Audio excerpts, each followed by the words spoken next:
Voici la maison hantée la plus célèbre du monde. Elle se trouve dans la petite station balnéaire d'Amityville, à 1 heure à peine de l'agitation de New York. Il y a 30 ans, elle fut le théâtre d'un crime particulièrement horrible, quand 6 membres de la famille DeFeo y furent abattus en pleine nuit.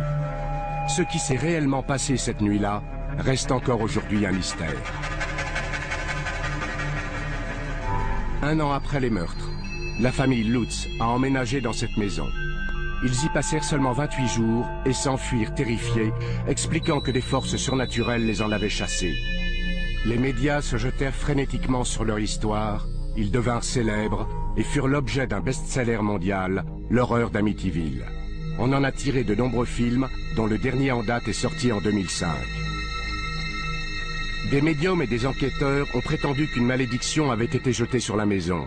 D'autres pensent que la version des Lutz n'est rien d'autre qu'une astucieuse arnaque, très lucrative, basée sur la sanglante histoire de la maison.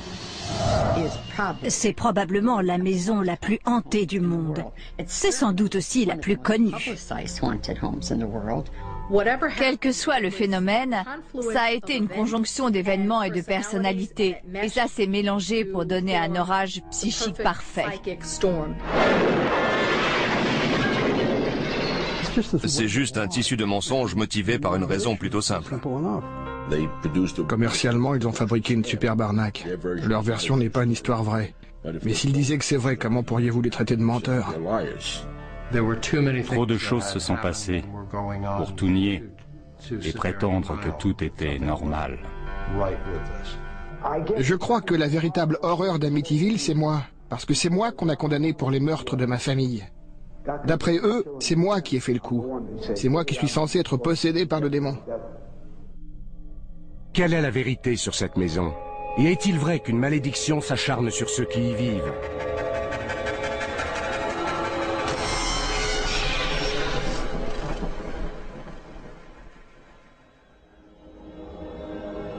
Les mystères et les controverses qui entourent l'histoire d'Amityville ont commencé dans la nuit du 13 novembre 1974, quand 6 membres de la famille DeFeo, le père, la mère et 4 enfants, ont été abattus à l'intérieur de cette maison. J'étais assis dans mon bureau qui donne sur le devant de la maison. Et mon ami Al Saxon arrive et il me dit « Rufus, j'ai quelque chose à te dire, tu ne vas jamais me croire. Dans la maison d'à côté, ils sont tous morts. » On a vu plusieurs des corps qu'on sortait de la maison. Je regrette de le dire, mais le corps d'un des enfants est tombé de la bâche dans laquelle on le portait. Et j'ai vu l'un des enfants assassiné. C'était affreux. Mais c'était une affaire criminelle sans mystère, en tout cas. C'est ce que je me suis dit à l'époque. C'était une atmosphère vraiment étrange. C'était très calme, glacial. Un moment suspendu. Du genre qu'on n'oublie jamais. C'est une image qu'on garde dans sa tête pour toujours. On avait là une famille de banlieue soi-disant idyllique, d'origine italienne, des catholiques. La famille avait sa propre affaire, une concession automobile.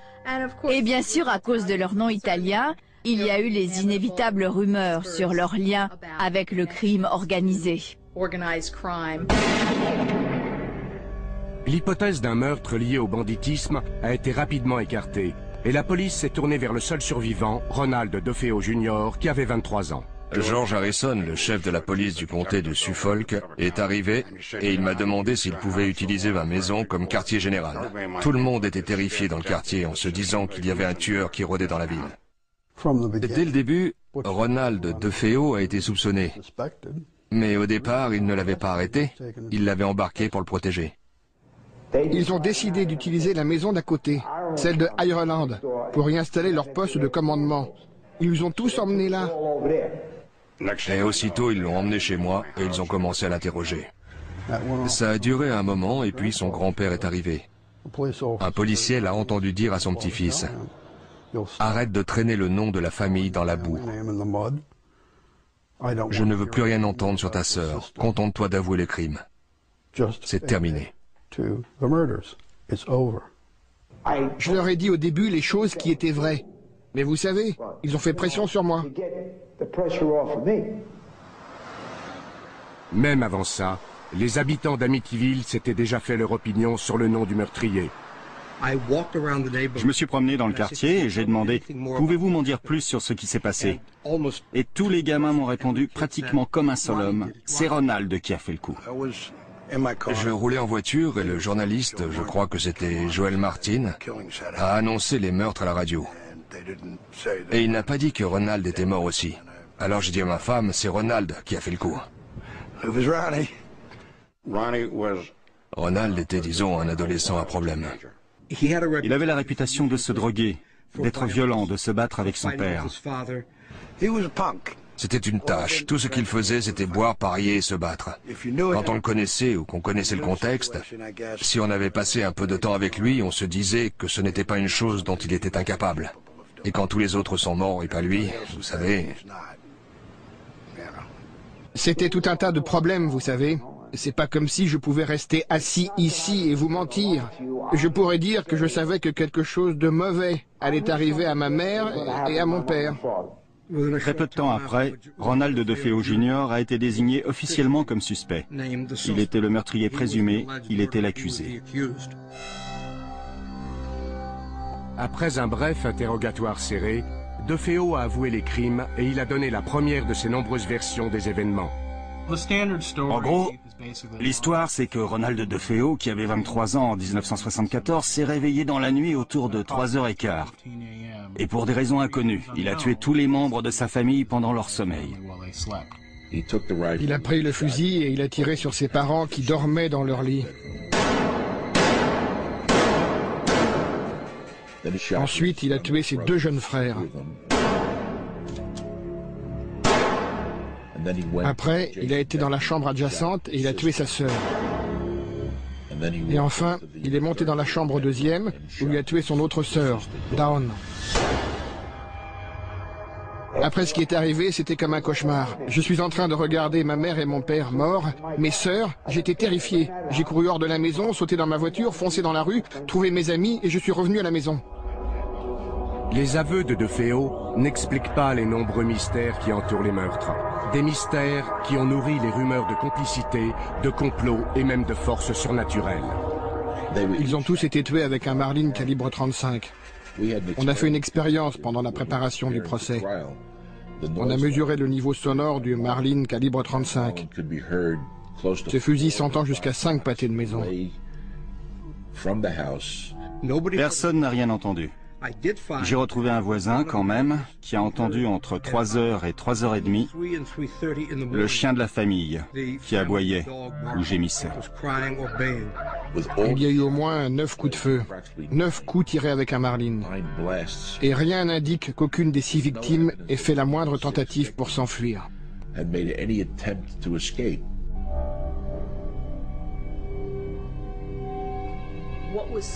Ce qui est vraiment bizarre, c'est comment on peut arriver à tuer 6 personnes au milieu de la nuit dans un quartier tranquille sans réveiller personne. Un coup de fusil, ça fait du bruit. Ça n'a pas de sens. Ce serait compréhensible si on envisage un autre homme armé qui les tenait en joue, jusqu'à ce que Ronald revienne et fasse ce qu'il a fait. Je me suis dit que les corps avaient peut-être été déplacés. Les rapports d'autopsie montrent que non, ils n'ont pas été déplacés. On les a bien trouvés là où ils avaient été tués. On n'a trouvé aucune trace de drogue dans leur sang. Et encore une fois, les victimes ont été retrouvées sur le ventre, les bras écartés, comme si on les avait disposés là. Il y a quelque chose de systématique, de très méthodique, qui semble indiquer la présence de plus d'une personne. Les curieuses anomalies de la scène du crime ont provoqué de nombreuses spéculations sur l'identité de la personne ou de la chose responsable de ce carnage. Après que Ronald DeFeo eut avoué avoir tué toute sa famille, l'avocat William Weber hérita de la lourde tâche de le défendre. Weber commença son enquête par la vie quotidienne de la famille avant les meurtres. La vie de famille dans la maison DeFeo était du genre bizarre, inhabituel. D'un côté, il semblait très religieux. Il y avait des objets du culte plein la maison, des statues dans le jardin.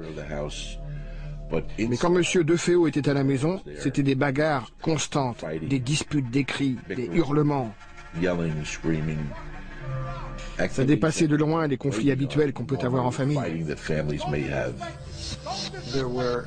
Si j'ai bien compris, il y avait des bagarres qui se déclenchaient sans raison particulière. Le père piquait des crises de rage terribles. Et Ronald DeFeo en était souvent la victime. Les amis de Ronald avaient peur d'entrer dans la maison parce qu'ils avaient peur de son père. On a un témoignage selon lequel le père a battu sa femme en présence des amis de Ronald. Ce genre de violence conduit souvent à d'autres violences envers ceux qui sont plus faibles et plus soumis. Donc, au-delà de ces belles apparences tranquilles, il y avait des problèmes dans la famille. Beaucoup de gens m'ont parlé des mauvais traitements que son père lui avait infligés dans son enfance. Mais on a aussi des témoignages de l'amour que lui portait sa mère et des relations étroites qu'il avait avec ses frères et l'une de ses sœurs. En résumé, il avait une personnalité difficile, peu ordinaire. On était une famille très unie, vous savez. C'est dommage ce qui est arrivé. Mais c'est arrivé. Ronald DeFeo, dès son emprisonnement, a commencé à délirer, en racontant que c'était le diable qui lui avait fait faire ça. Un pasteur m'a observé dans la salle du tribunal pendant que je faisais ma déposition. Selon lui, pour parler comme ça, il fallait que je sois possédé par le démon. Je crois qu'il lui manquait une case. Il fallait qu'il soit cinglé pour tuer toute sa famille, ou au moins en train de le devenir. J'ai demandé à un ami et associé, le docteur Daniel Schwartz, de l'examiner. Son avis de professionnel, c'est que Donald a agi dans un état de conscience altéré. Il ne comprenait pas la nature de ses actes. Il ne savait pas que ce qu'il faisait, c'était mal. Je ne me contrôlais pas. Je n'étais pas en contact avec la réalité au moment où j'ai fait ce que j'ai fait. Je n'avais aucun contrôle. Weber décida de plaider la folie. Quand il procéda à l'interrogatoire de son client pour savoir ce qui s'était passé la nuit des meurtres, Ronald lui décrivit une suite d'événements étranges qui lancèrent les controverses sur la véritable identité du ou des coupables. Ronald avait pris je ne sais quelle drogue. Il regardait un film de guerre à la télévision. À la fin du film, Ronald était seul dans la pièce. Il a dit au départ qu'il pensait avoir entendu des membres de sa famille dans une autre pièce qui complotaient de l'assassiner. Une chose qu'il a dite, et parfois il la disait en ricanant, donc je ne suis pas sûr que ce soit vrai. Mais il a dit, une femme au manoir m'a donné le fusil, et j'y ai été, et j'ai tué tout le monde. Selon son témoignage original, à un moment donné, un démon aux mains noires couvert d'une capuche lui a donné l'arme. Et il est monté à l'étage et il a commis le meurtre. Il a dit le meurtre, pas les meurtres. Pendant le procès, un expert a soutenu que DeFeo n'avait peut-être pas agi seul. Herman Reyes était criminologue, cité par la défense. Pendant un huis clos, on avait fait sortir le public. Herman Reyes a déclaré aux juges et aux procureurs que certains corps avaient été déplacés, qu'ils n'avaient pas tous été tués là où on les avait trouvés. Il a aussi déclaré qu'il croyait que plusieurs armes avaient servi, et pas juste un fusil de chasse. Bizarrement, bien des années plus tard, le journaliste Rick Moran fut contacté par un agent de la brigade des stupéfiants qui lui apprit que la maison des DeFeo était sous surveillance à l'époque des meurtres et qu'il avait vu la sœur de Ronald, Dawn, sortir de la maison. La nuit du meurtre, ce policier a vu Dawn DeFeo sortir de la maison avec un fusil. Elle était vêtue d'un sweat à capuche et portait des gants. Il l'a vu jeter le fusil sur le siège arrière de sa voiture et filer en direction de la pointe où se trouve un quai d'embarquement. C'est exactement là qu'on a retrouvé le fusil, mais la police pense que c'était plus tard. Quand Ronald raconte qu'un démon aux mains noires avec une capuche s'est approché de lui et lui a donné l'arme, et qu'il n'a pas bougé, je crois que c'est vrai. Je crois qu'il n'était pas en état de bouger. Le démon dont il parle, c'était sa propre sœur. La chemise de nuit de Dawn DeFeo porte des traces de poudre non brûlée, ce qui indique qu'elle a peut-être tiré avec ce fusil cette nuit-là. La théorie de Moran, c'est que Ronald et sa sœur Dawn avaient comploté l'assassinat de leurs parents. Je pense que la nuit où ils ont décidé de faire ça, Ronald n'était pas en état de le faire, et que Dawn a pris le fusil et a commis les meurtres.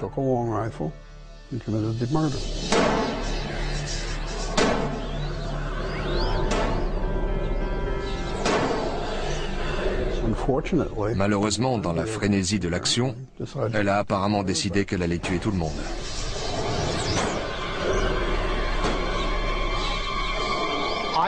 J'ai toujours pensé qu'effectivement, il y avait quelque chose de spécial entre Ronald DeFeo et sa sœur Dawn. Certains disent que c'était incestueux, je ne sais pas, mais il y avait une relation spéciale, un lien particulier. Peut-être le lien du secret. C'est elle qui a été tuée le plus violemment, sa tête a complètement explosé. La théorie, c'est que Don DeFeo a tué toute sa famille et que Ronald, de désespoir, a tué Don.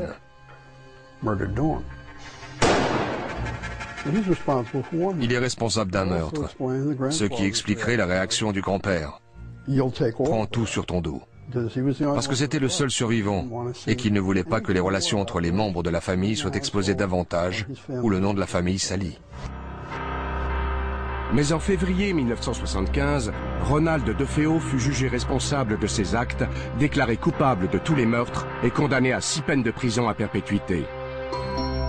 La maison DeFeo, au 112 Ocean Avenue, fut mise en vente à un prix très bas, à cause de son histoire sinistre. C'est alors que George et Kathy Lutz, un jeune couple avec 3 enfants, visita les lieux et que débuta un nouveau chapitre dans l'histoire extraordinaire de cette maison. Quand on a déjà visité un certain nombre de maisons, on finit par sentir ce qui vous convient ou pas. On n'avait aucune réticence envers cette maison. Elle répondait si bien à nos besoins qu'on a pensé que c'était pratiquement l'idéal pour nous.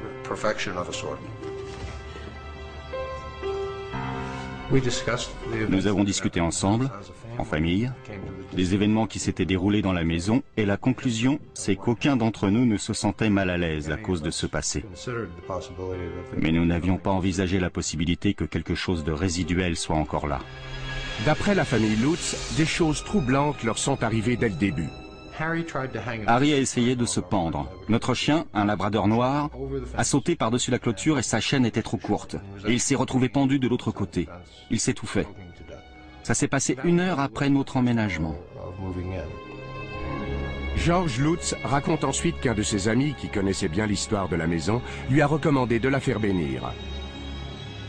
Le pasteur est venu. Et l'a béni pièce après pièce.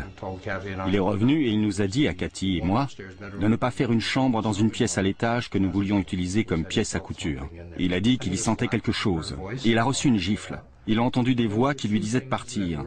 Tout ça, c'était le premier jour, les premières heures. Lutz affirme que dès les premiers jours, il s'est réveillé régulièrement à 3h15. Il se sentait agité, mal à l'aise. Il entendait des bruits bizarres. Coïncidence, c'est l'heure à laquelle on estime que les meurtres ont été commis.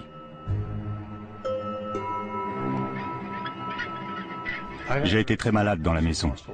Et j'ai perdu beaucoup de poids. J'ai manqué des jours de travail. Mon hygiène personnelle a changé là-bas. Il subissait des changements de caractère. Il se mettait en colère contre ses enfants. Il se disputait avec Cathy. Il n'arrivait pas à se réchauffer. Il était constamment dehors, à couper du bois, à faire du feu. Cathy allait de pièce en pièce et elle y ressentait des choses différentes. Elle a été enlacée parce qu'elle pensait être une présence, une femme. Quand elle me l'a dit, elle avait très peur. Ça la perturbait beaucoup. Les Lutz racontèrent que des nuages de mouches infestaient certaines pièces. C'est franchement inhabituel en plein hiver. Ils devenaient aussi de plus en plus inquiets devant l'attitude de leur fille Missy. Missy a commencé à expliquer à Cathy qu'elle avait un ami, qu'il s'appelait Jody, et qu'il se présentait à elle sous la forme d'un gros cochon. Quand Jody lui a dit qu'il était content qu'elle habite ici et qu'elle y resterait pour toujours, ça a été très perturbant. Les Lutz racontent que de plus en plus de choses étranges se passaient autour d'eux. On entendait des cris la nuit, et des gens qui marchaient la nuit, et les enfants disaient des choses bizarres, et la température variait dans la maison, et on découvrait des taches sur la moquette le matin, et la porcelaine des toilettes qui devenait progressivement noire. Quand on y pense et qu'on commence à en parler, il y avait évidemment quelque chose de pas normal. Ils n'aiment toujours pas parler de ce qui est arrivé la dernière nuit, de ce qui les a finalement poussés à quitter la maison.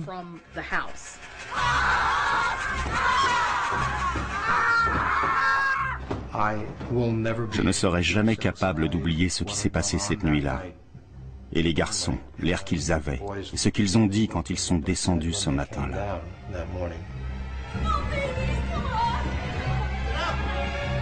Selon leurs déclarations, ils finirent par fuir la maison tôt le matin du 14 janvier 1975. Jamais ils n'y revinrent. Nous n'étions pas la même famille en arrivant et en repartant de là. Nous étions tous terrifiés au moment du départ.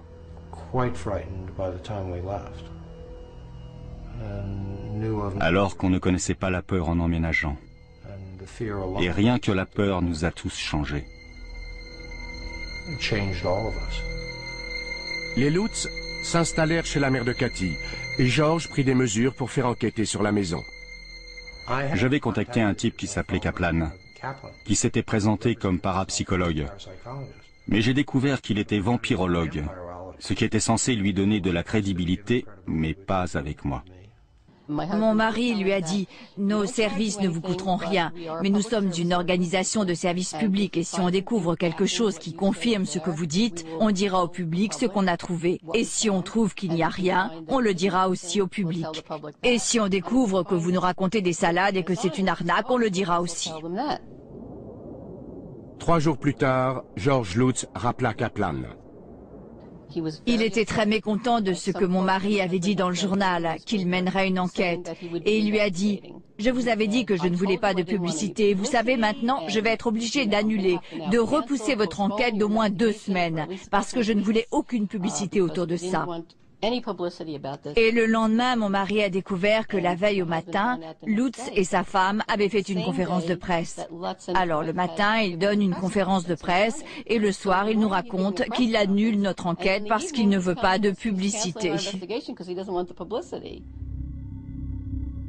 Pour couronner le tout, la conférence de presse avait été organisée par William Weber, l'avocat de Ronald DeFeo. À l'époque, Weber le défendait encore, puisqu'il avait fait appel de la première condamnation. Apparemment, la famille Lutz et lui s'étaient rencontrés juste après qu'ils aient quitté la maison. William Weber avait organisé cette conférence de presse pour Newsday et il nous avait dit que Newsday réclamait notre présence. Ça a mis la puce à l'oreille de mon mari. Pourquoi est-ce que William Weber, avocat du tueur en série Ronald DeFeo, représente maintenant ce monsieur Lutz qui a emménagé dans la maison juste après? Et c'est quoi le rapport? J'ai été contacté par un certain Paul Hoffman, qui à l'époque était journaliste pigiste, et qui m'a dit que les Lutz aimeraient me rencontrer. Et je lui ai dit, vous savez, moi aussi j'aimerais les rencontrer. Parce que par ailleurs, on m'avait fait la promesse verbale que nous toucherions une avance importante pour un livre et pour un film. Pendant nos premières rencontres, jamais Weber n'a abordé ce sujet. Il voulait surtout aider son client à obtenir une aide psychologique. En tout cas, c'est ce qu'on nous a amené à croire. Il pensait que ce qui nous était arrivé était un indice de ce qui pouvait très bien l'avoir affecté lui aussi. William Weber prétend que pendant l'un de ses rendez-vous, il leur a révélé des détails clés sur les meurtres, des détails qui prendraient plus tard une importance capitale dans l'histoire des Lutz. Ça a duré de 9 ou 10 heures du soir jusqu'à 3 heures du matin.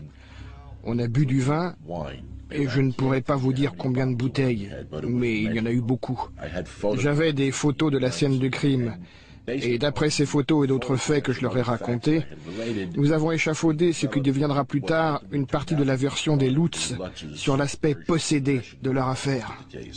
Les Lutz m'ont fait écouter des enregistrements qu'ils avaient faits avec William Weber. Et en fait, avant de passer la bande, George Lutz m'a fait une remarque préliminaire. Il m'a dit « Je ne suis pas très fier de ça ». Par exemple, je leur montrais des photos de la poudre vert sombre qui recouvrait tout dans la maison.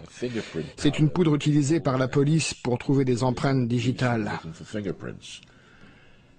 Et il faisait « Waouh, regardez, c'est la bave visqueuse qui soigne des portes. » J'avais des photos de la chambre de Down, au 2e étage.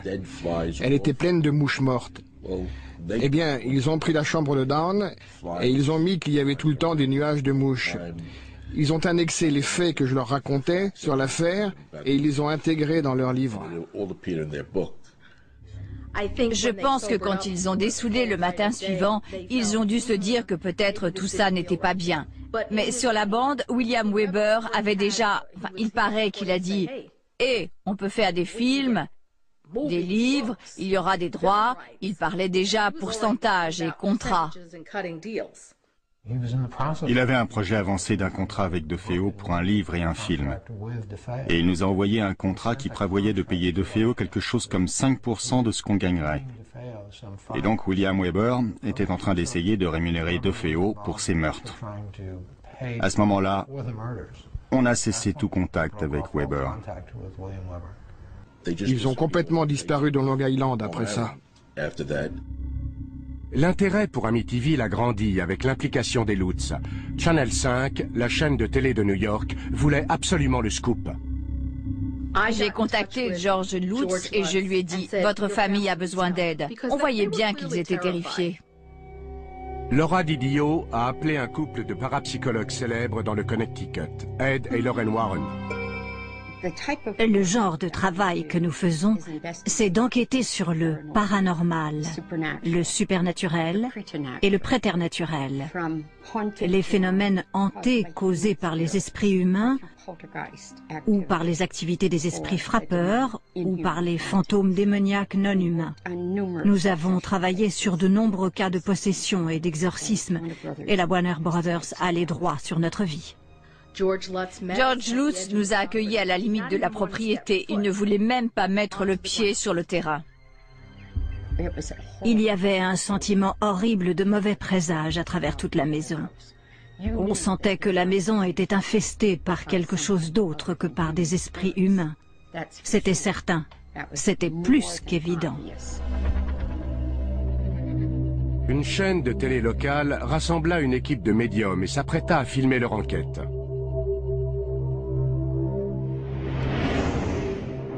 Ils firent venir des parapsychologues, ils amenèrent aussi des médiums, et ils décidèrent de pénétrer dans la maison dans la nuit du 6 mars 1976. Peu après l'arrivée de l'équipe télé et du journaliste Marvin Scott, des choses étranges se passèrent. Rien ne m'est arrivé à moi, mais des trucs arrivaient aux gens autour de moi. C'était incroyable la façon dont les gens étaient affectés. La première chose, c'est le caméraman Steve. Quand il est arrivé sur le palier au deuxième, il s'est plié en deux en se tenant la poitrine. Il avait des douleurs intenses à la poitrine. L'impression dominante, c'était très triste. Je ressentais la présence d'un adolescent qui avait fait quelque chose qui avait entièrement changé sa vie et qu'il avait commis une action horrible. Quand on est monté à l'étage, évidemment, les médiums ont ressenti les échos, les mauvaises vibrations. 6 personnes ont été assassinées là, vous savez, il y a à peine 2 ans. Il y avait une fenêtre au-dessus de moi. Et j'ai vu le visage d'une fillette qui me regardait. Ensuite, j'ai entendu des pleurs, des plaintes. Alors je lui ai dit, regarde la lumière blanche, marche vers elle, tous ceux qui t'aiment t'attendent. Pendant la séance, Lorraine a dit qu'elle ressentait la présence d'un démon qui venait des profondeurs de la terre. Il n'y avait pas que les esprits assassinés des membres de la famille DeFeo. Je percevais des corps alignés, tous recouverts de draps blancs. J'ai eu l'impression de silhouettes couvertes de capuches comme des moines, juste derrière la porte, bloquant le seuil et qui me fixaient. J'ai pensé « oh oh ». Je monte tout en haut, j'entre dans la chambre et Marvin Scott me dit « Qu'est-ce qu'il y a? Qu'est-ce qu'il y a ?» Et je lui ai répondu « J'espère que je n'approcherai jamais plus que ça de l'enfer. » Alors j'ai pris de l'eau bénite, j'ai ouvert la bouteille et j'ai dit « En arrière, Satan !» Et j'ai aspergé comme ça. Et ça a disparu, comme de l'eau sur une plaque chauffée. Et alors, tout s'est arrêté dans la maison. À la fin de la séance, on est redescendu au rez-de-chaussée. À ce moment-là, Ed tenait son crucifix et il précédait Lorraine dans l'escalier. Il s'est arrêté net, presque comme s'il avait été jeté en arrière par une bourrasque de vent. Et plus tard, il a décrit ça comme s'il avait été assailli, je crois, par une légion de démons. C'est comme un puissant jet d'eau sur ma poitrine qui m'empêche d'avancer. Une fois de plus, en tant que journaliste, je dois reconnaître que je n'ai rien vu. Je n'ai rien senti.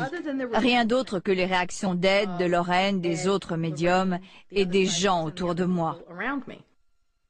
Je me souviens à 2 heures du matin de Marvin Scott qui se tourne vers moi et me dit « On ne l'a pas ». En d'autres termes, ce n'était pas l'exorciste pour la télévision.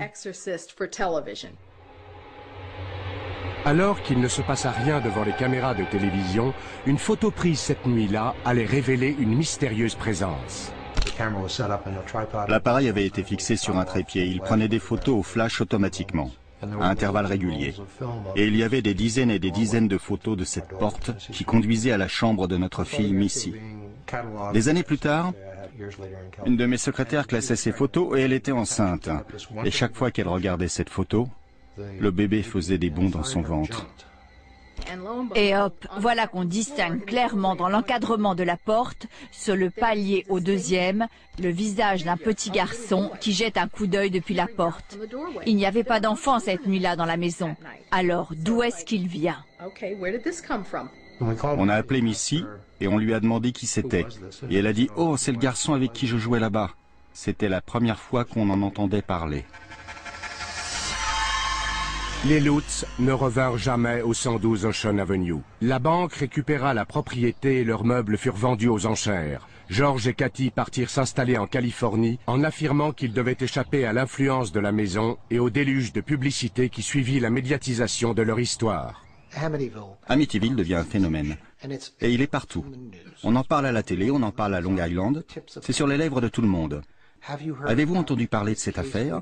C'est la somme de toutes les horreurs qui se passent dans le paranormal. Tout est regroupé en une seule affaire.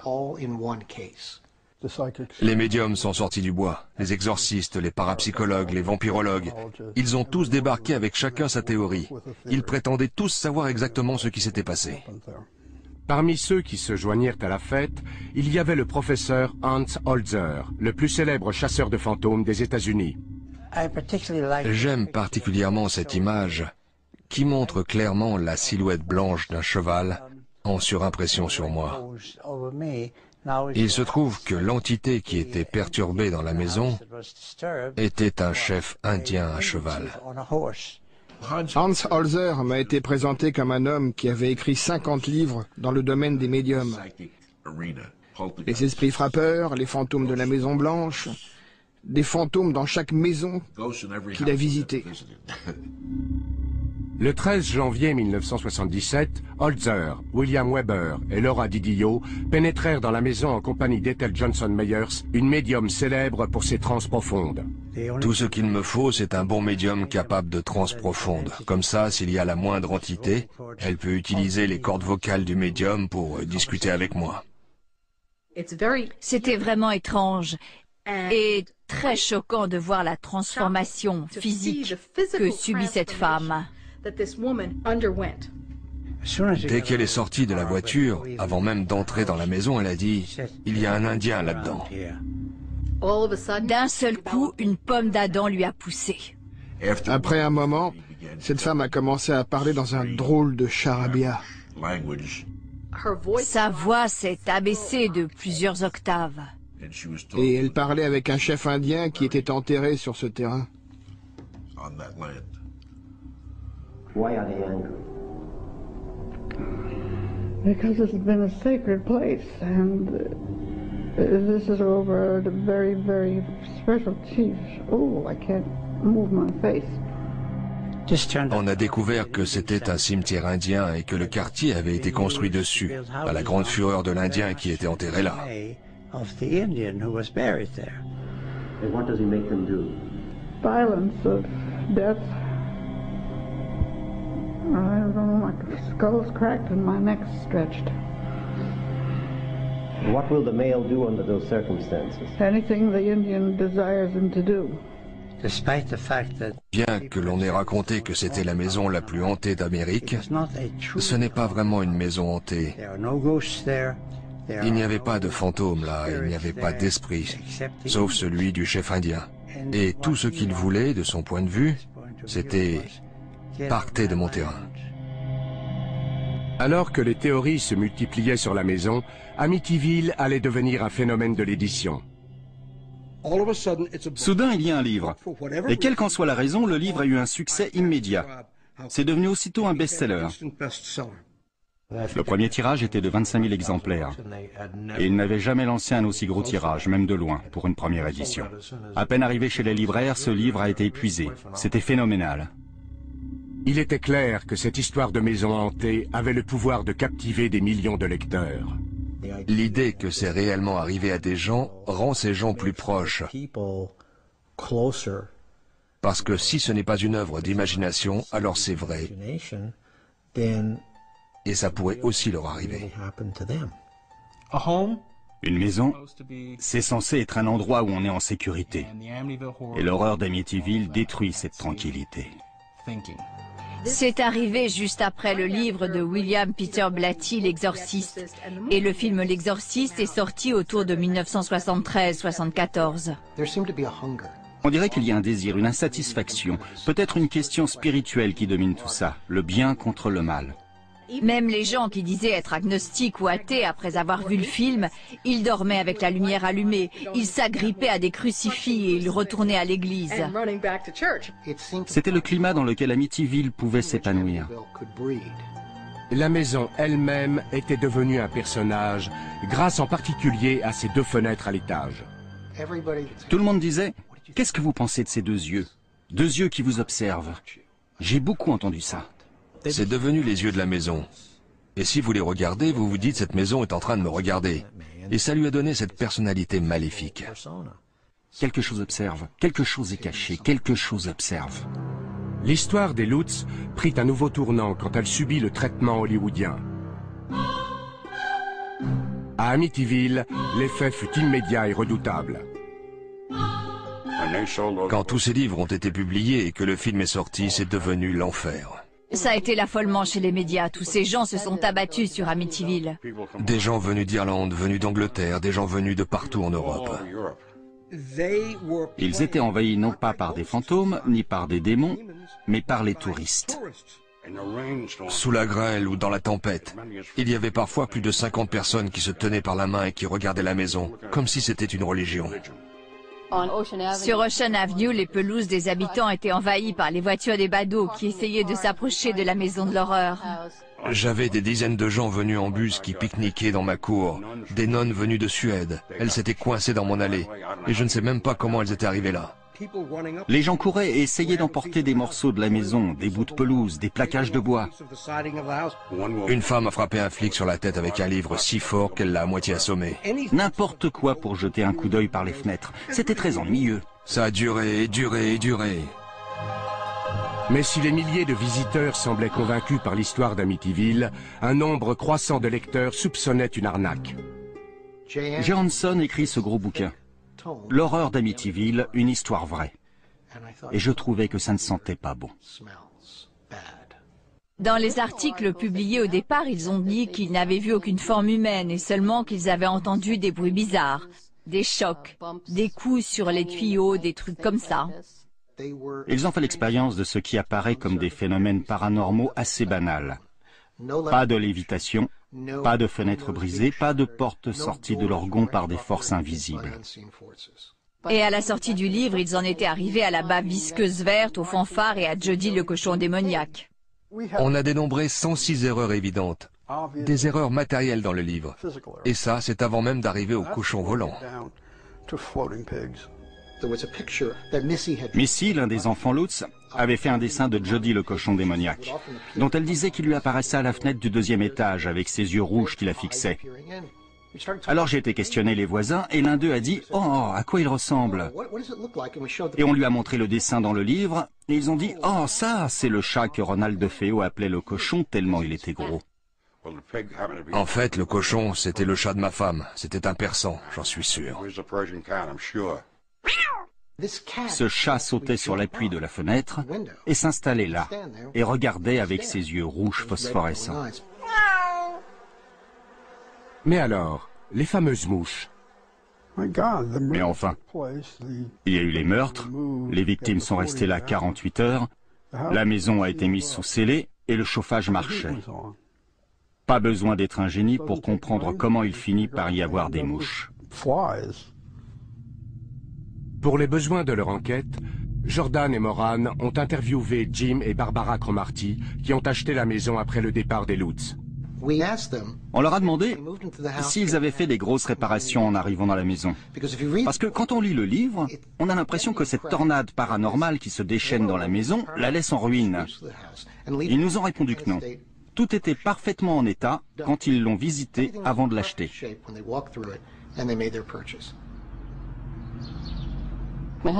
Mon mari a participé à un débat à la télé avec George Lutz et ce dernier a essayé de raconter qu'une fenêtre de la maison s'était rabattue sur la main de son fils et qu'il l'avait emmené à l'hôpital de Brunswick pour le faire soigner.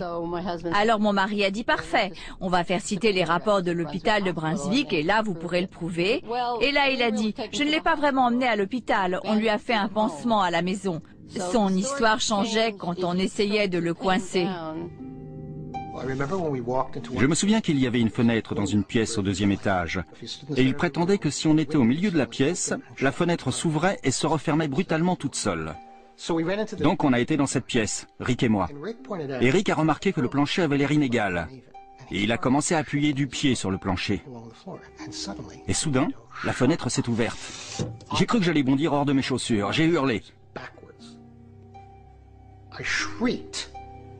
Les contrepoids étaient mal installés et la fenêtre était déréglée, de telle manière qu'on pouvait parfaitement l'ouvrir et ensuite la refermer du milieu de la pièce.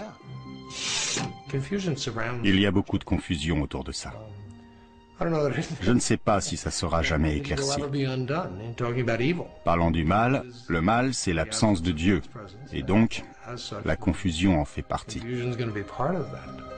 Les sceptiques ont rassemblé leurs preuves et les croyants se sont préparés à la bataille. Mais où est la vérité dans l'horreur d'Amityville? 2 ans après avoir quitté leur maison en prétendant qu'ils en avaient été chassés par des forces surnaturelles, les Lutz virent leur histoire publiée sous le titre « L'horreur d'Amityville, une histoire vraie ». Ce fut un best-seller instantané et l'auteur Jay Hanson se retrouva au cœur d'une furieuse controverse. Moi, ça m'a ouvert les yeux sur le fait qu'on pouvait écrire un livre, écrire sur la jaquette une histoire vraie, et ensuite inventer 90% de son contenu. J'en ai parlé à Jay et je lui ai dit, Jay, tu crois à cette histoire? Et il m'a dit, je suis un écrivain, c'est ce que je fais, j'écris, c'est tout. Tu sais, que ce soit vrai ou pas, ce n'est pas à moi d'en décider. Évidemment qu'il a pris des libertés. Nous ne soutenons pas cet aspect de l'horreur d'Amityville. Peter Jordan et Rick Morgan mirent Jay Hanson devant les preuves que son livre n'était pas une histoire vraie, mais une œuvre de fiction. Il m'a dit, vous niez tout. Vous êtes un sceptique qui aime écrire des histoires de non-fantômes. Moi, j'aime gagner de l'argent. Jay m'a dit, je suis un écrivain. Et tout ce qui m'intéresse, c'est d'écrire un best-seller pour me construire une villa à Majorque et ne plus jamais avoir besoin d'écrire. Et il m'a dit, je vous prédis qu'un jour vous serez assis ici, fauché, en train d'écrire vos petites histoires de non-fantômes. Et moi je serai dans une île aux Bahamas ou ailleurs avec un wagon de pulls en cachemire. Et je me souviens avoir pensé que c'était tellement cocasse, et j'ai gloussé. Et il a dit, qu'est-ce qu'il y a de si drôle? Et j'ai dit que c'était le fantasme le plus ridicule qu'un millionnaire puisse avoir. Et après ça, un jour que je rentrais en voiture à Long Island, j'ai entendu à la radio que Jay Hanson, l'auteur de l'horreur d'Amityville, avait eu une crise cardiaque. Et je me suis dit, oh non, il ne pourra jamais profiter de son wagon de pulls en cachemire. Hanson a gagné des millions avec Amityville. En comparaison, on dit que les Lutz n'ont touché que 250 000 $. Malgré tout, George soutient l'auteur et son livre, mais il est plus réservé à propos des films. C'était un travail très difficile pour lui d'expliquer une chose à laquelle il ne croyait pas ou qu'il ne comprenait pas. Et il est parvenu à faire un livre très exact, très précis comparé à tout ce qui a été fait depuis. Le film original a pris beaucoup de liberté, avec le sang qui coulait des murs et les mouches qui attaquent le pasteur. Ils auraient pu aussi bien les représenter comme elles étaient dans la réalité. Ça m'était égal que ce soit ou pas une histoire vraie, mais ça n'avait pas d'importance pour moi. Il fallait que je crée ma propre réalité. Pendant 25 ans, 28 ans, peu importe. J'ai eu un gros problème avec le premier film, et maintenant, c'est presque un documentaire comparé à ce qu'ils ont fait récemment. George Lutz détestait tellement les derniers films qu'il a intenté un procès à la MGM. Ce fut la dernière de ses nombreuses actions légales pour protéger sa version des faits. Il est mort paradoxalement le jour où l'affaire a été réglée, à peine un an après la mort prématurée de sa femme Cathy, en 2005. Elle et moi avons vécu cette expérience ensemble, et on est passé à autre chose ensemble. On a essayé de l'expliquer au monde, ensemble si vous voulez. Sa disparition signifie que j'ai perdu celle qui a partagé cette expérience avec moi. Cela ne donne pas le droit à qui que ce soit de créer une version révisionniste de ce qu'elle avait à dire de son vivant. Mais il y a des gens qui croient que les disparitions de George et Cathy Lutz sont les exemples les plus récents de l'influence maléfique de la maison d'Amityville. Une des choses qui lui sont arrivées dans cette maison, c'est qu'elle s'est regardée dans un miroir et qu'elle a vu cette vieille femme dans le reflet. Elle est morte à Phoenix, d'une maladie respiratoire qui l'a fait vieillir de 30 ans. Et quand elle est morte, elle avait l'air très vieille. Ça a touché Ronald DeFeo d'une certaine manière. Ça a touché les Lutz d'une autre manière. Ça touche tous ceux qui entrent dans cette maison. Beaucoup de choses se sont passées dans cette affaire. Et ces morts inhabituelles, il faut les attribuer à des coïncidences. Et rien d'autre. Les gens veulent croire à quelque chose de surnaturel. Il y a quelque chose qui nous dépasse. Il y a un paradis, il y a un enfer, il y a des prières exaucées, il y a des esprits, il y a des fantômes. On veut croire à ce genre de phénomène. On en éprouve le besoin. Et sur ce besoin se greffe le facteur crédulité. Franchement, quand quelqu'un dit « Oh, c'est une histoire vraie », c'est l'événement le plus documenté de ce genre. En termes du nombre de gens impliqués, de témoins directs, de ceux qui ont maintenu leur témoignage sans rien échanger pendant toutes ces années. Si je crois qu'ils sont restés dans cette maison pendant 28 jours? Non. Catégoriquement, sans aucun doute, non. Je pense qu'ils avaient planifié toute l'affaire et qu'ils avaient l'intention d'en tirer un livre et gagner beaucoup d'argent. Et vous savez quoi? C'est ce qu'ils ont fait. Quand une histoire est trop belle pour être vraie, et c'en est un exemple parfait, probablement l'exemple le plus monumental de succès que j'ai jamais rencontré et que je ne rencontrerai jamais de toute ma vie. Je ne crois pas que je verrai un autre Amityville. En tout cas, je ne l'espère pas. Ils n'étaient pas là. Ils n'ont pas vécu cette expérience. Et pourtant, ils voudraient vous l'expliquer à vous. Et ça ne rend service à personne. À moins qu'on attrape l'esprit, qu'il se montre et qu'il nous explique pour la caméra, et je doute que ça arrivera, on ne saura jamais. Et on continuera à poursuivre cette chose qui nous échappe, quelle qu'elle soit. L'occupant actuel de la maison ne croit à rien de tout ça. Croire ou ne pas croire, ça n'a rien à voir avec les événements. Je ne lui souhaite que du bonheur. J'espère que des incendies spontanés ne perturberont pas son sommeil ou une autre de ses activités. Et j'attends les gros titres, si ou plutôt quand ça arrivera.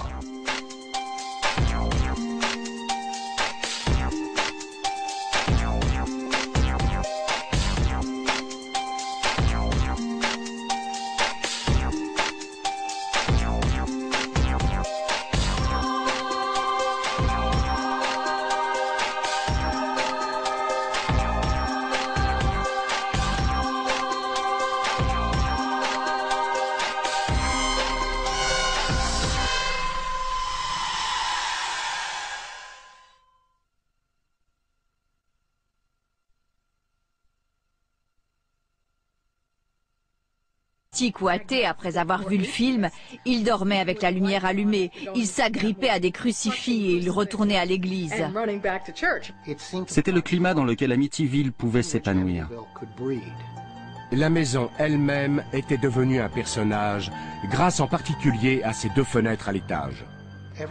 Tout le monde disait « Qu'est-ce que vous pensez de ces 2 yeux? 2 yeux qui vous observent. » J'ai beaucoup entendu ça. C'est devenu les yeux de la maison. Et si vous les regardez, vous vous dites « Cette maison est en train de me regarder ». Et ça lui a donné cette personnalité maléfique. Quelque chose observe, quelque chose est caché, quelque chose observe. L'histoire des Lutz prit un nouveau tournant quand elle subit le traitement hollywoodien. À Amityville, l'effet fut immédiat et redoutable.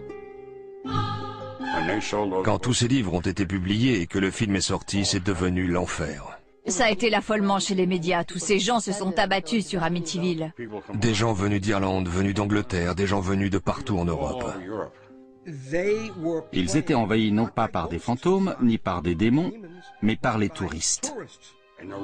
Sous la grêle ou dans la tempête, il y avait parfois plus de 50 personnes qui se tenaient par la main et qui regardaient la maison, comme si c'était une religion.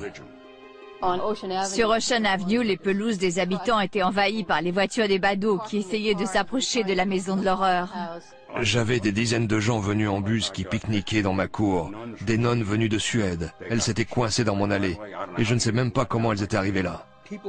Les gens couraient et essayaient d'emporter des morceaux de la maison, des bouts de pelouse, des plaquages de bois.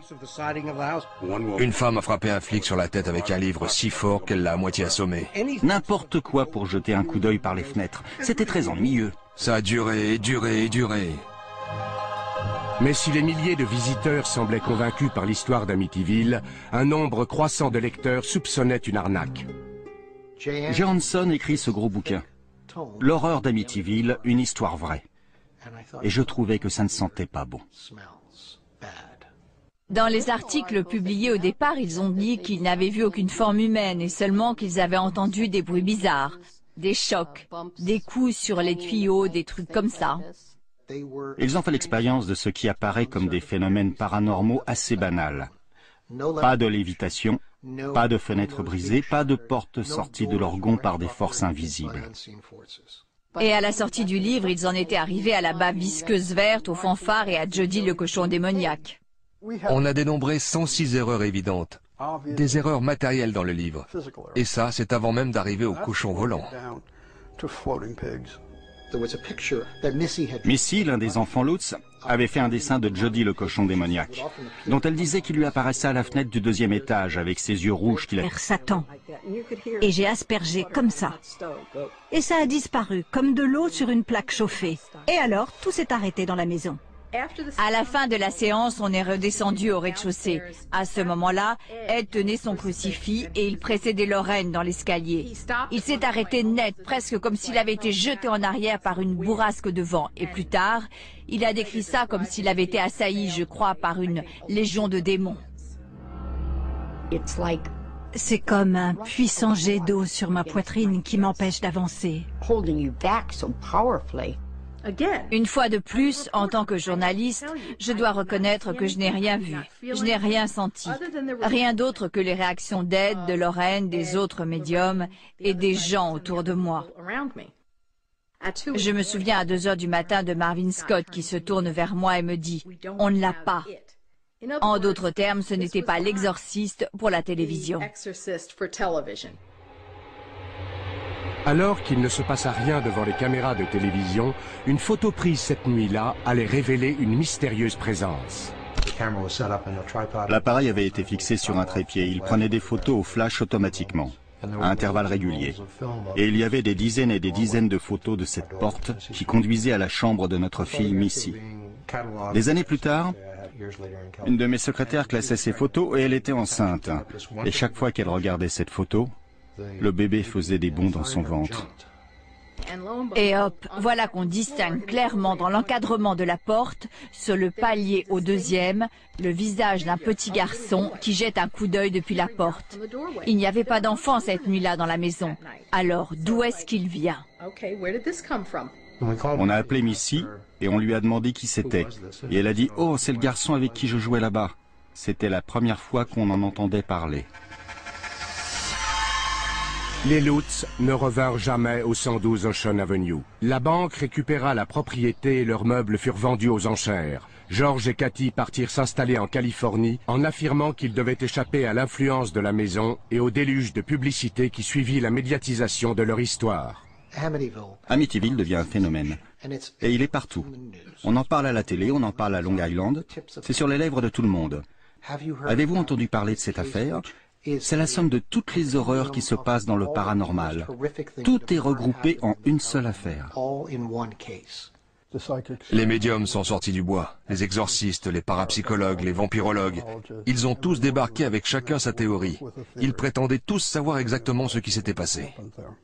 Parmi ceux qui se joignirent à la fête, il y avait le professeur Hans Holzer, le plus célèbre chasseur de fantômes des États-Unis. J'aime particulièrement cette image qui montre que... Pour trouver des empreintes digitales. Et il faisait « Waouh, regardez, c'est la bave visqueuse qui soigne des portes. » J'avais des photos de la chambre de Down, au 2e étage. Elle était pleine de mouches mortes. Eh bien, ils ont pris la chambre de Down et ils ont mis qu'il y avait tout le temps des nuages de mouches. Ils ont annexé les faits que je leur racontais sur l'affaire et ils les ont intégrés dans leur livre. Je pense que quand ils ont dessoudé le matin suivant, ils ont dû se dire que peut-être tout ça n'était pas bien. Mais sur la bande, William Weber avait déjà... Enfin, il paraît qu'il a dit « Eh, on peut faire des films, des livres, il y aura des droits. » Il parlait déjà pourcentage et contrat. Il avait un projet avancé d'un contrat avec DeFeo pour un livre et un film. Et il nous a envoyé un contrat qui prévoyait de payer DeFeo quelque chose comme 5% de ce qu'on gagnerait. Et donc William Weber était en train d'essayer de rémunérer DeFeo pour ses meurtres. À ce moment-là, on a cessé tout contact avec Weber. Ils ont complètement disparu dans Long Island après ça. L'intérêt pour Amityville a grandi avec l'implication des Lutz. Channel 5, la chaîne de télé de New York, voulait absolument le scoop. J'ai contacté George Lutz et je lui ai dit « Votre famille a besoin d'aide ». On voyait bien qu'ils étaient terrifiés. Laura Didio a appelé un couple de parapsychologues célèbres dans le Connecticut, Ed et Lorraine Warren. Le genre de travail que nous faisons, c'est d'enquêter sur le paranormal, le supernaturel et le préternaturel, les phénomènes hantés causés par les esprits humains ou par les activités des esprits frappeurs ou par les fantômes démoniaques non humains. Nous avons travaillé sur de nombreux cas de possession et d'exorcisme et la Warner Brothers a les droits sur notre vie. George Lutz nous a accueillis à la limite de la propriété. Il ne voulait même pas mettre le pied sur le terrain. Il y avait un sentiment horrible de mauvais présage à travers toute la maison. On sentait que la maison était infestée par quelque chose d'autre que par des esprits humains. C'était certain. C'était plus qu'évident. Une chaîne de télé locale rassembla une équipe de médiums et s'apprêta à filmer leur enquête.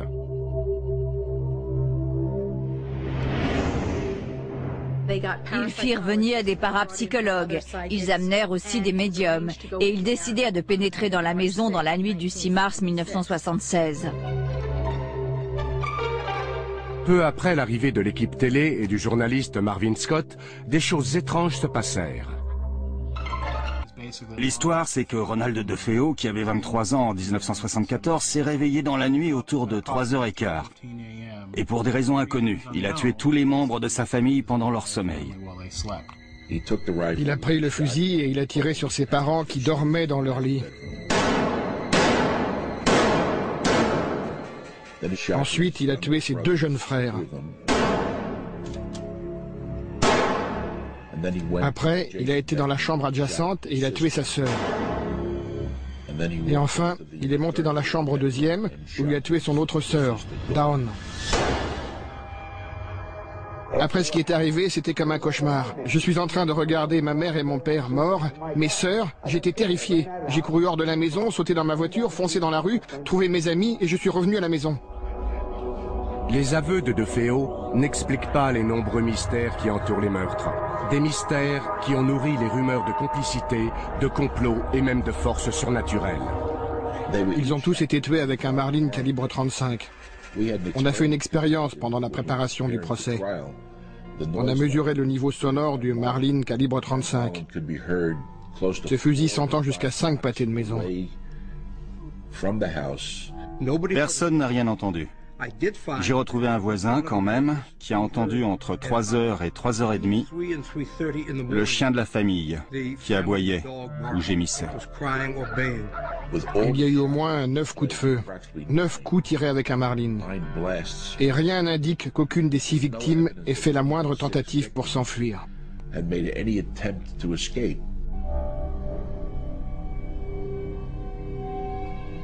Ce qui est vraiment bizarre, c'est comment on peut arriver à tuer 6 personnes au milieu de la nuit dans un quartier tranquille sans réveiller personne. Un coup de fusil, ça fait du bruit. Ça n'a pas de sens. Ce serait compréhensible si on envisage un autre homme armé qui les tenait en joue, jusqu'à ce que Ronald revienne et fasse ce qu'il a fait. Je me suis dit que les corps avaient peut-être été déplacés. Les rapports d'autopsie montrent que non, ils n'ont pas été déplacés. On les a bien trouvés là où ils avaient été tués. On n'a trouvé aucune trace de drogue dans leur sang. Et encore une fois, les victimes ont été retrouvées sur le ventre, les bras écartés, comme si on les avait disposés là. Il y a quelque chose de systématique, de très méthodique, qui semble indiquer la présence de plus d'une personne. Les curieuses anomalies de la scène du crime ont provoqué de nombreuses spéculations sur l'identité de la personne ou de la chose responsable de ce carnage. Après que Ronald DeFeo eut avoué avoir tué toute sa famille, l'avocat William Weber hérita de la lourde tâche de le défendre. L'histoire des Lutz prit un nouveau tournant quand elle subit le traitement hollywoodien. À Amityville, l'effet fut immédiat et redoutable.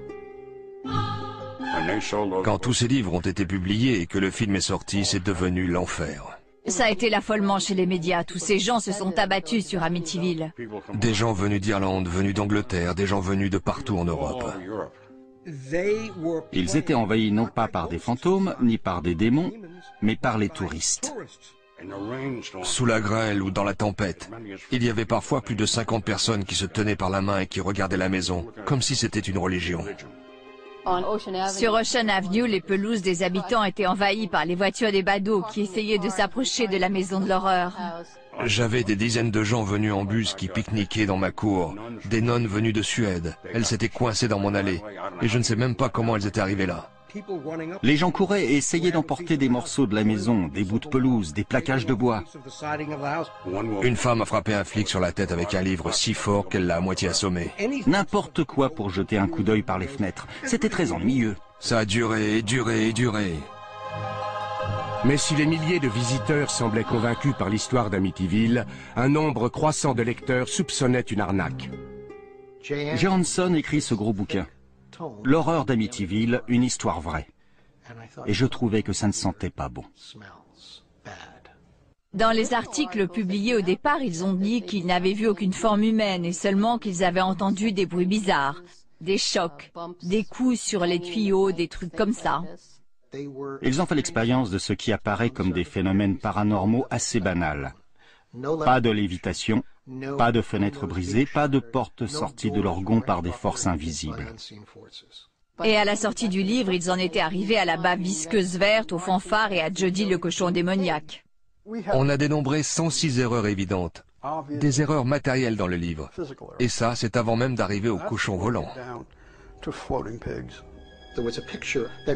Missy, l'un des enfants Lutz, avait fait un dessin de Jody le cochon démoniaque, dont elle disait qu'il lui apparaissait à la fenêtre du 2e étage avec ses yeux rouges qui la fixaient. Alors j'ai été questionner les voisins et l'un d'eux a dit « Oh, à quoi il ressemble ?»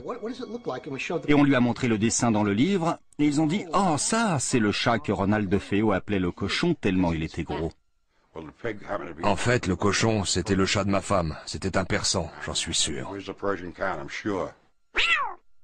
Ce chat sautait sur l'appui de la fenêtre et s'installait là et regardait avec ses yeux rouges phosphorescents. Mais alors, les fameuses mouches? Mais enfin, il y a eu les meurtres, les victimes sont restées là 48 heures, conduit souvent à d'autres violences envers ceux qui sont plus faibles et plus soumis. Donc, au-delà de ces belles apparences tranquilles, il y avait des problèmes dans la famille. Beaucoup de gens m'ont parlé des mauvais traitements que son père lui avait infligés dans son enfance. Mais on a aussi des témoignages de l'amour que lui portait sa mère et des relations étroites qu'il avait avec ses frères et l'une de ses sœurs. En résumé, il avait une personnalité difficile, peu ordinaire. On était une famille très unie, vous savez. C'est dommage ce qui est arrivé. Mais c'est arrivé.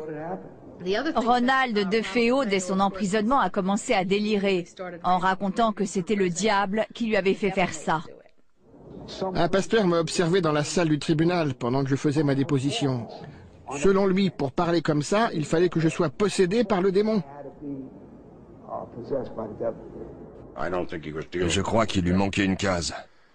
Il fallait qu'il soit cinglé pour tuer toute sa famille, ou au moins en train de le devenir. J'ai demandé à un ami et associé, le docteur Daniel Schwartz, de l'examiner. Son avis de professionnel, c'est que Donald a agi dans un état de conscience altéré. Il ne comprenait pas la nature de ses actes. Il ne savait pas que ce qu'il faisait, c'était mal. Je ne me contrôlais pas. Je n'étais pas en contact avec la réalité au moment où j'ai fait ce que j'ai fait. Je n'avais aucun contrôle. Weber décida de plaider la folie. Quand il procéda à l'interrogatoire de son client pour savoir ce qui s'était passé la nuit des meurtres, Ronald lui décrivit une suite d'événements étranges qui lancèrent les controverses sur la véritable identité du ou des coupables. Ronald avait pris je ne sais quelle drogue. Il regardait un film de guerre à la télévision. À la fin du film, Ronald était seul dans la pièce. Il a dit au départ qu'il pensait avoir entendu des membres de sa famille dans une autre pièce qui complotaient de l'assassiner. Une chose qu'il a dite, et parfois il la disait en ricanant, donc je ne suis pas sûr que ce soit vrai. Mais il a dit, une femme au manoir m'a donné le fusil, et j'y ai été, et j'ai tué tout le monde. Selon son témoignage original, à un moment donné, un démon aux mains noires couvert d'une capuche lui a donné l'arme. Et il est monté à l'étage et il a commis le meurtre. Il a dit le meurtre, pas les meurtres. Pendant le procès, un expert a soutenu que DeFeo n'avait peut-être pas agi seul. Herman Reyes était criminologue, cité par la défense. Pendant un huis clos, on avait fait sortir le public. Herman Reyes a déclaré aux juges et aux procureurs que certains corps avaient été déplacés, qu'ils n'avaient pas tous été tués là où on les avait trouvés. Il a aussi déclaré qu'il croyait que... On a vu plusieurs des corps qu'on sortait de la maison. Je regrette de le dire, mais le corps d'un des enfants est tombé de la bâche dans laquelle on le portait. Et j'ai vu l'un des enfants assassiné. C'était affreux. Mais c'était une affaire criminelle sans mystère. En tout cas, c'est ce que je me suis dit à l'époque. C'était une atmosphère vraiment étrange. C'était très calme, glacial. Un moment suspendu. Du genre qu'on n'oublie jamais. C'est une image qu'on garde dans sa tête pour toujours. On avait là une famille de banlieue soi-disant idyllique, d'origine italienne, des catholiques. La famille avait sa propre affaire, une concession automobile. Et bien sûr, à cause de leur nom italien, il y a eu les inévitables rumeurs sur leur lien avec le crime organisé. L'hypothèse d'un meurtre lié au banditisme a été rapidement écartée. Et la police s'est tournée vers le seul survivant, Ronald DeFeo Jr., qui avait 23 ans. George Harrison, le chef de la police du comté de Suffolk, est arrivé et il m'a demandé s'il pouvait utiliser ma maison comme quartier général. Tout le monde était terrifié dans le quartier en se disant qu'il y avait un tueur qui rôdait dans la ville. Dès le début, Ronald DeFeo a été soupçonné. Mais au départ, il ne l'avait pas arrêté, il l'avait embarqué pour le protéger. Ils ont décidé d'utiliser la maison d'à côté, celle de Ireland, pour y installer leur poste de commandement. Ils nous ont tous emmenés là. Et aussitôt, ils l'ont emmené chez moi et ils ont commencé à l'interroger. Ça a duré un moment et puis son grand-père est arrivé. Un policier l'a entendu dire à son petit-fils « Arrête de traîner le nom de la famille dans la boue ». Je ne veux plus rien entendre sur ta sœur. Contente-toi d'avouer les crimes. C'est terminé. Je leur ai dit au début les choses qui étaient vraies. Mais vous savez, ils ont fait pression sur moi. Même avant ça, les habitants d'Amityville s'étaient déjà fait leur opinion sur le nom du meurtrier. Je me suis promené dans le quartier et j'ai demandé « Pouvez-vous m'en dire plus sur ce qui s'est passé ?» Et tous les gamins m'ont répondu pratiquement comme un seul homme « C'est Ronald qui a fait le coup. » Je roulais en voiture et le journaliste, je crois que c'était Joel Martin, a annoncé les meurtres à la radio. Et il n'a pas dit que Ronald était mort aussi. Alors j'ai dit à ma femme, c'est Ronald qui a fait le coup. Ronald était, disons, un adolescent à problème. Il avait la réputation de se droguer, d'être violent, de se battre avec son père. C'était une tâche. Tout ce qu'il faisait, c'était boire, parier et se battre. Quand on le connaissait ou qu'on connaissait le contexte, si on avait passé un peu de temps avec lui, on se disait que ce n'était pas une... On est tombé de la bâche dans laquelle on le portait, et j'ai vu l'un des enfants assassiné. C'était affreux, mais c'était une affaire criminelle sans mystère. En tout cas, c'est ce que je me suis dit à l'époque. C'était une atmosphère vraiment étrange. C'était très calme, glacial, un moment suspendu, du genre qu'on n'oublie jamais. C'est une image qu'on garde dans sa tête pour toujours. On avait là une famille de banlieue soi-disant idyllique, d'origine italienne, des catholiques. La famille avait sa propre affaire, une concession automobile. Et bien sûr, à cause de leur nom italien, il y a eu les inévitables rumeurs sur leur lien avec le crime organisé. L'hypothèse d'un meurtre lié au banditisme a été rapidement écartée.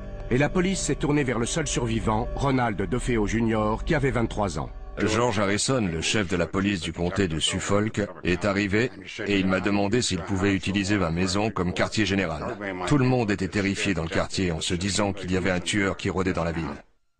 Dès le début, Ronald DeFeo a été soupçonné. Mais au départ, il ne l'avait pas arrêté, il l'avait embarqué pour le protéger.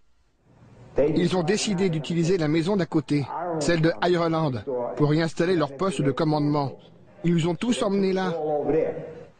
Et aussitôt, ils l'ont emmené chez moi et ils ont commencé à l'interroger. Ça a duré un moment et puis son grand-père est arrivé. Un policier l'a entendu dire à son petit-fils « Arrête de traîner le nom de la famille dans la boue. Je ne veux plus rien entendre sur ta sœur. Contente-toi d'avouer les crimes. C'est terminé. » Je leur ai dit au début les choses qui étaient vraies. Mais vous savez, ils ont fait pression sur moi. Même avant ça, les habitants d'Amityville s'étaient déjà fait leur opinion sur le nom du meurtrier. Je me suis promené dans le quartier et j'ai demandé « Pouvez-vous m'en dire plus sur ce qui s'est passé ?» Et tous les gamins m'ont répondu pratiquement comme un seul homme « C'est Ronald qui a fait le coup. » Je roulais en voiture et le journaliste, je crois que c'était Joel Martin, a annoncé les meurtres à la radio. Et il n'a pas dit que Ronald était mort aussi. Alors j'ai dit à ma femme, c'est Ronald qui a fait le coup. Ronald était, disons, un adolescent à problème. Il avait la réputation de se droguer, d'être violent, de se battre avec son père. C'était une tâche. Tout ce qu'il faisait, c'était boire, parier et se battre.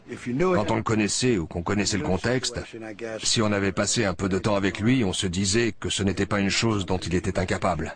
Et quand tous les autres sont morts et pas lui, vous savez... Je ne veux plus rien entendre sur ta sœur. Contente-toi d'avouer les crimes. C'est terminé. Je leur ai dit au début les choses qui étaient vraies. Mais vous savez, ils ont fait pression sur moi. Même avant ça, les habitants d'Amityville s'étaient déjà fait leur opinion sur le nom du meurtrier. Je me suis promené dans le quartier et j'ai demandé « Pouvez-vous m'en dire plus sur ce qui s'est passé ?» Et tous les gamins m'ont répondu pratiquement comme un seul homme « C'est Ronald qui a fait le coup. » Je roulais en voiture et le journaliste, je crois que c'était Joel Martin, a annoncé les meurtres à la radio. Et il n'a pas dit que Ronald était mort aussi. Alors j'ai dit à ma femme, c'est Ronald qui a fait le coup. Ronald était, disons, un adolescent à problème. Il avait la réputation de se droguer, d'être violent, de se battre avec son père. C'était une tâche. Tout ce qu'il faisait, c'était boire, parier et se battre. Quand on le connaissait ou qu'on connaissait le contexte, si on avait passé un peu de temps avec lui, on se disait que ce n'était pas une chose dont il était incapable. Et quand tous les autres sont morts et pas lui, vous savez... C'était tout un tas de problèmes, vous savez. C'est pas comme si je pouvais rester assis ici et vous mentir. Je pourrais dire que je savais que quelque chose de mauvais allait arriver à ma mère et à mon père. Très peu de temps après, Ronald DeFeo Jr. a été désigné officiellement comme suspect. Il était le meurtrier présumé, il était l'accusé.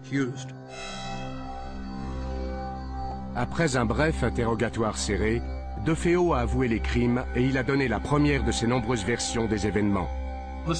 En gros, l'histoire c'est que Ronald DeFeo, qui avait 23 ans en 1974, s'est réveillé dans la nuit autour de 3h15. Et pour des raisons inconnues, il a tué tous les membres de sa famille pendant leur sommeil. Il a pris le fusil et il a tiré sur ses parents qui dormaient dans leur lit. Ensuite, il a tué ses 2 jeunes frères. Après, il a été dans la chambre adjacente et il a tué sa sœur. Et enfin, il est monté dans la chambre deuxième où il a tué son autre sœur, Dawn. Après ce qui est arrivé, c'était comme un cauchemar. Je suis en train de regarder ma mère et mon père morts, mes sœurs, j'étais terrifié. J'ai couru hors de la maison, sauté dans ma voiture, foncé dans la rue, trouvé mes amis et je suis revenu à la maison.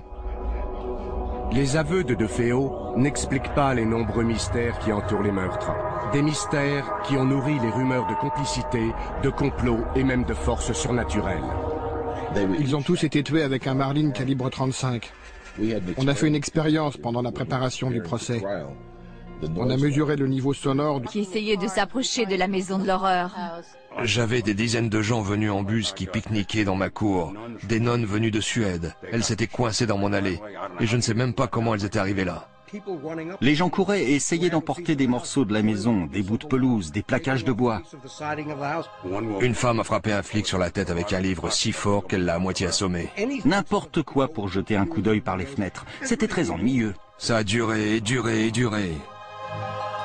Mais si les milliers de visiteurs semblaient convaincus par l'histoire d'Amityville, un nombre croissant de lecteurs soupçonnait une arnaque.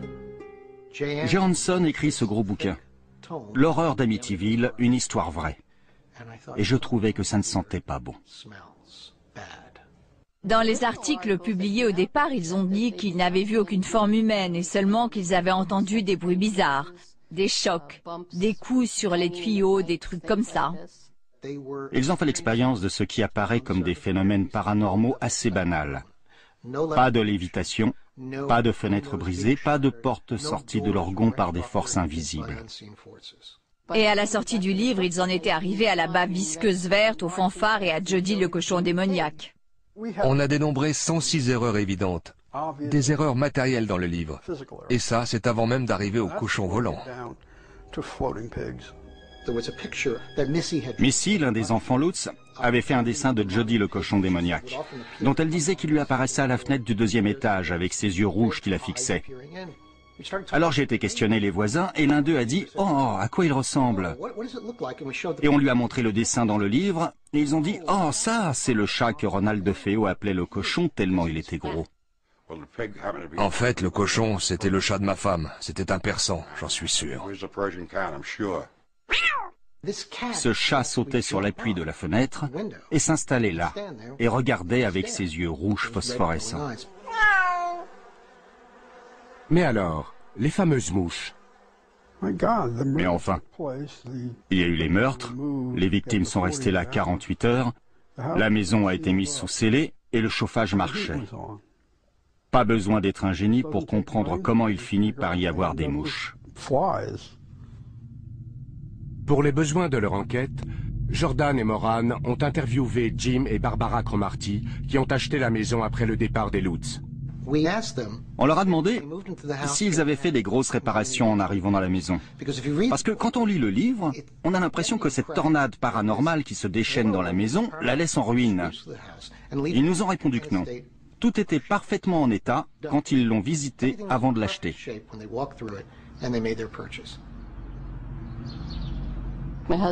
Mon mari a participé à un débat à la télé avec George Lutz. Plein de bouteilles, mais il y en a eu beaucoup. J'avais des photos de la scène du crime. Et d'après ces photos et d'autres faits que je leur ai racontés, nous avons échafaudé ce qui deviendra plus tard une partie de la version des Lutz sur l'aspect possédé de leur affaire. Les Lutz m'ont fait écouter des enregistrements qu'ils avaient faits avec William Weber. Et en fait, avant de passer la bande, George Lutz m'a fait une remarque préliminaire. Il m'a dit « Je ne suis pas très fier de ça ». Par exemple, je leur montrais des photos de la poudre vert sombre qui recouvrait tout dans la maison. C'est une poudre utilisée par la police pour trouver des empreintes digitales. Et ils faisaient « Waouh, regardez, c'est la bave visqueuse qui soigne des portes. » J'avais des photos de la chambre de Down, au 2e étage. Elle était pleine de mouches mortes. Eh bien, ils ont pris la chambre de Down et ils ont mis qu'il y avait tout le temps des nuages de mouches. Ils ont annexé les faits que je leur racontais sur l'affaire et ils les ont intégrés dans leur livre. Je pense que quand ils ont dessoudé le matin suivant, ils ont dû se dire que peut-être tout ça n'était pas bien. Mais sur la bande, William Weber avait déjà... il paraît qu'il a dit « Eh, on peut faire des films, des livres, il y aura des droits. » Il parlait déjà pourcentage et contrat. Il avait un projet avancé d'un contrat avec DeFeo pour un livre et un film. Et il nous a envoyé un contrat qui prévoyait de payer DeFeo quelque chose comme 5% de ce qu'on gagnerait. Et donc William Weber était en train d'essayer de rémunérer DeFeo pour ses meurtres. À ce moment-là, on a cessé tout contact avec Weber. Ils ont complètement disparu de Long Island après ça. L'intérêt pour Amityville a grandi avec l'implication des Lutz. Channel 5, la chaîne de télé de New York, voulait absolument le scoop. J'ai contacté George Lutz et je lui ai dit « Votre famille a besoin d'aide ». On voyait bien qu'ils étaient terrifiés. Laura Didio a appelé un couple de parapsychologues célèbres dans le Connecticut, Ed et Lorraine Warren. Le genre de travail que nous faisons, c'est d'enquêter sur le paranormal, le supernaturel et le préternaturel, les phénomènes hantés causés par les esprits humains ou par les activités des esprits frappeurs ou par les fantômes démoniaques non humains. Nous avons travaillé sur de nombreux cas de possession et d'exorcisme et la Warner Brothers a les droits sur notre vie. George Lutz nous a accueillis à la limite de la propriété. Il ne voulait même pas mettre le pied sur le terrain. Il y avait un sentiment horrible de mauvais présage à travers toute la maison. On sentait que la maison était infestée.